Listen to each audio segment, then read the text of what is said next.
በሀገራችን በኢትዮጵያ ውስጥ አይሱዙ ኦባማ የሚለው ስም በብዛት የሚያገለግለው ከ2008 ዓመተ ምህረት ወዲህ የመጣውንና አዲስና ዘመናዊ የፊት ለፊት ዲዛይን ሞደርን ካብ ዲዛይን ይዞ ወደ ገበያ የገባውን የአይሱዙ እልፍ 6 ጄኔሬሽን አይሱዙ ኤንፒአር መኪናን ለማመልከት ነው። ኦባማ ተብሎ የሚጠራው የአይሱዙ ሞዴል በዓለም አቀፍ ደረጃ በ2007 እስከ 2008 እንደ አውሮፓውያን አቆጣጠር አካባቢ ለገበያ የቀረበው የአይሱዙ እልፍ 6 ጄኔሬሽን ነው።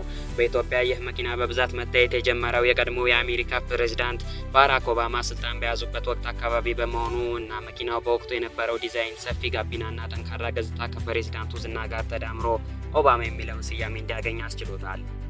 ይህ መኪና አብዛኛውን ጊዜ 4HK1 TCN ወይም ደግሞ 4HK1 TCS የተባለ ባለ 4 ሲሊንደር ዳይሬክት ኢንጀክሽን ቱርቦ ኢንተርኩልድ ዲዝል ሞተር ይጠቀማል።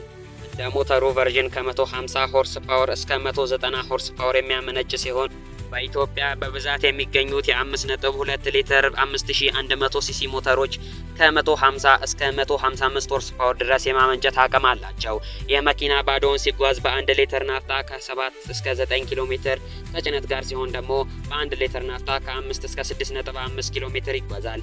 የመኪና ባለ 100 ሊትር ሰልባትዮ ወይም ደግሞ ፊውል ታንክ የሚያዝ አቅም ስላለው ይህም በአንድ ጊዜ ሙሉ በሙሉ በመሙላት እንደ ጭነት ክብደት ከ500 እስከ 800 ኪሎ ሜትር ለመጓዝ ያስችለዋል።